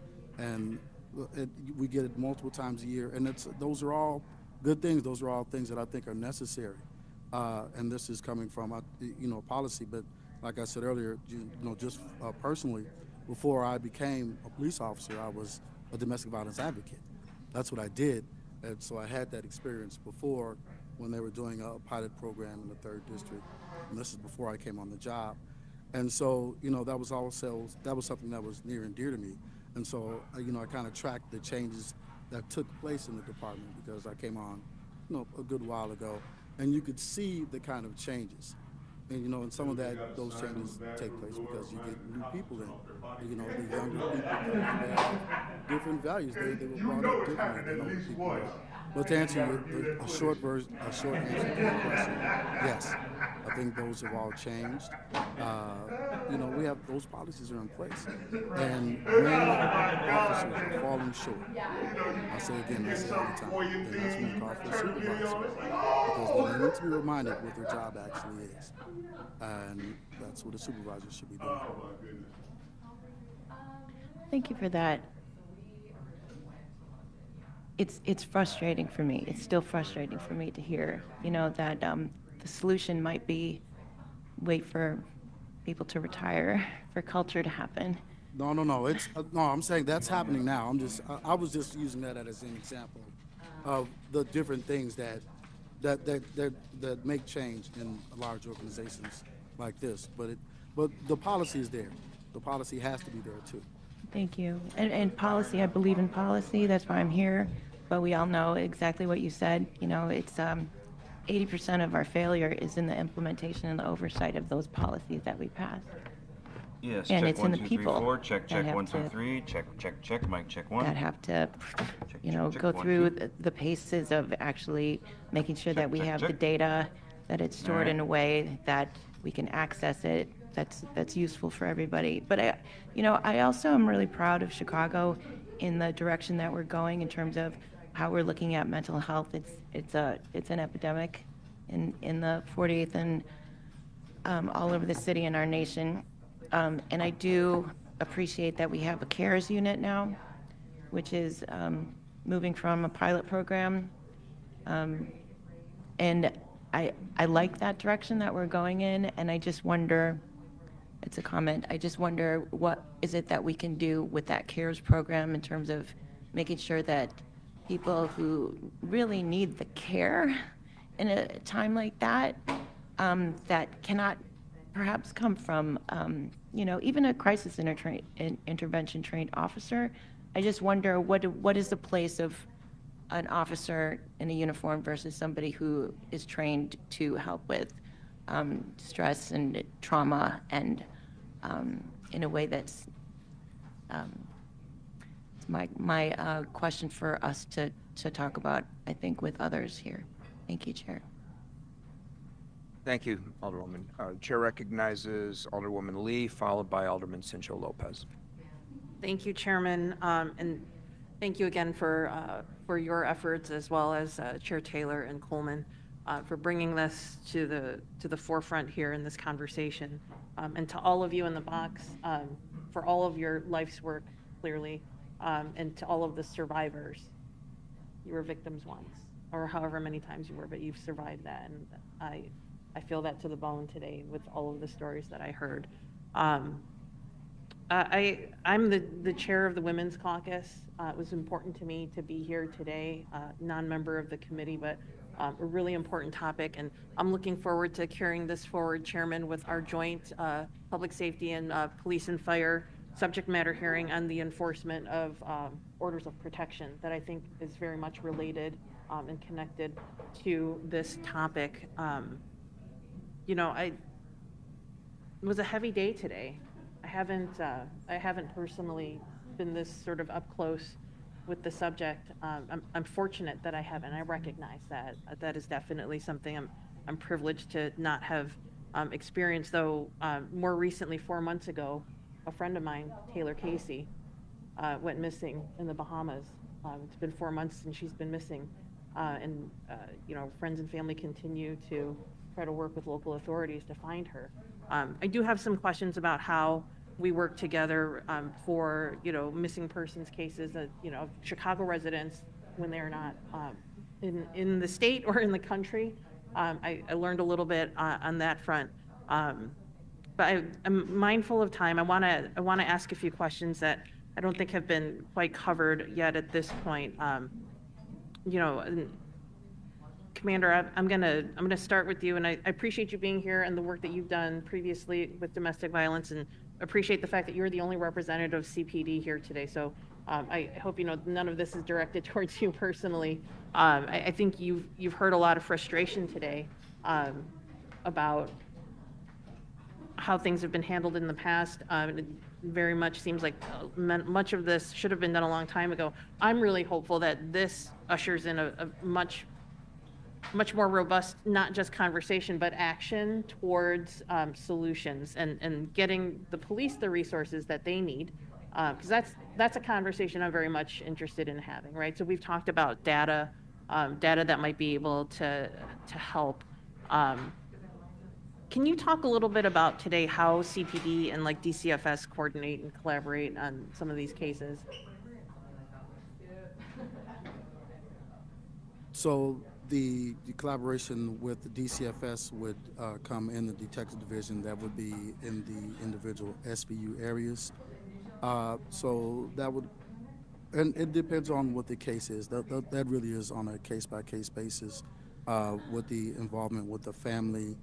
And so that's why we were looking at partnering with DFSS to kind of look at this as more of take a more holistic approach. This isn't just a child missing. This is a problem in a family possibly that we should be looking at. And so that's one of the things that we were talking about going forward. Well, that's music to my ears in terms of just the collaboration with other agencies, because if we've learned nothing else today, it's that this is a very nuanced issue and that it's got lots of different layers to it. It involves lots of different, can involve lots of different agencies. But I think also the opportunity to streamline those, like to have more regular communication. So you're not just talking about best practices, but like what are the actions, you know, what's the communication chain like? Can you talk about any sort of special training that officers and detectives who are assigned to these cases may have, or is it just something you like learn on the job? So there's when they're originally there's a block for missing persons investigations, but that's what we're trying to build out now. We've seen that that needs a little more building out. Like I said, the partnership with the Commander Moran from the Sheriff's Office. We just recently were at a conference where we were looking at best practices. If we're looking and we're saying that there are deficiencies in the way we investigate them, well, let's look at what are the best ways to correct those. And so those are the steps that we're taking now. Because I mean, honestly, some of the stories they were terrible stories, and I think that and I'm not afraid to acknowledge that. Like they were terrible stories, and so that's why we have to be better. We have to be better. The police department is better than that, and we just have to act like it. Thank you. I know we're losing some folks to go to an event, so some of these I'll just submit through the chair. If that is better, I want to. I don't want to lose the questions, but I also know that this is going to be an ongoing conversation. So, you know, I will. Is there anybody from the mayor's office still here that can answer questions? No? Okay. Okay. Let me see if there's anything else for CPD here. You know, I'm going to forgo that. Just go ahead and I will submit questions through the chair, and then we'll look forward to the next hearing. Yeah, thank you. Alderwoman Lee, and we look forward to the joint hearing on your issue that you had mentioned. I know it's late and we're losing some folks, so I actually just need a housekeeping measure here while we still have committee members present. Alderwoman Mana Hoppenworth moves adoption of Resolution 8960. Hearing no objection, that will be passed by the roll call vote. Alderman Cincho Lopez, committee member, did you have a question, sir? Yeah, thank you, Chairman. I just want to thank all the panelists, Alderman Taylor, Coleman, I know we have the bishop and everybody who has testified today on this important issue. I know that we have CPD with us because I think there was 5 questions, I think, in the Public Safety Committee to take action. I think like what we hear in terms of like elected officials not caring about this issue, I think we should if that is still the case. But in terms of the issue of accountability, that was one of the first questions on training and accountability measures. And I think with the Chicago Police Department, I think that I have serious concerns in terms of bias and discrimination when it comes to taking these cases. So I would like to ask the Public Safety Committee, in particular, I'm thankful for Alderman Taliaferro, who was here earlier.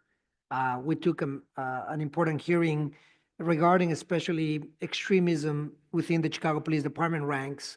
And I do think that is an issue that continues to erode trust in the public.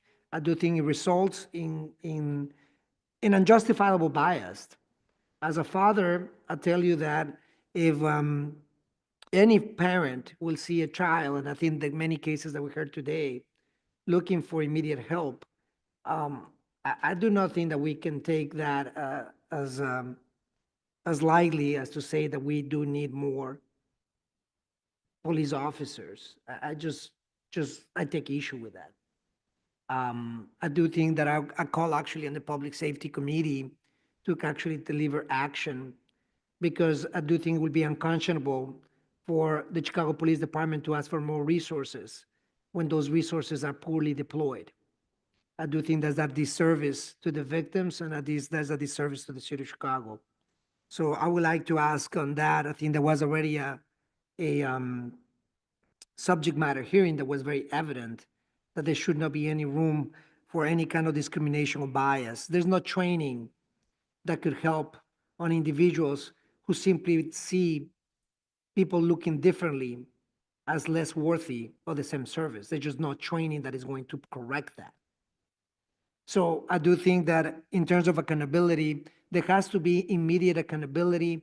I know there's already been a public call on the superintendent, the mayor, the public safety committees, both. And I'm thankful again to Alderman Taliaferro, former police officers that have taken this seriously. As a father, him and I, we just talked earlier about the importance of having conversations beyond ideology. We may have differences in terms of how we can achieve our goals, but in terms of seeing the humanity of each other, I think that that cannot be put in question. And I think I see that with great concern. I think that the other questions that I have, so again, this is something that the city council must take urgently. There's no room for extremism, discrimination, because victims bleed and breathe the same.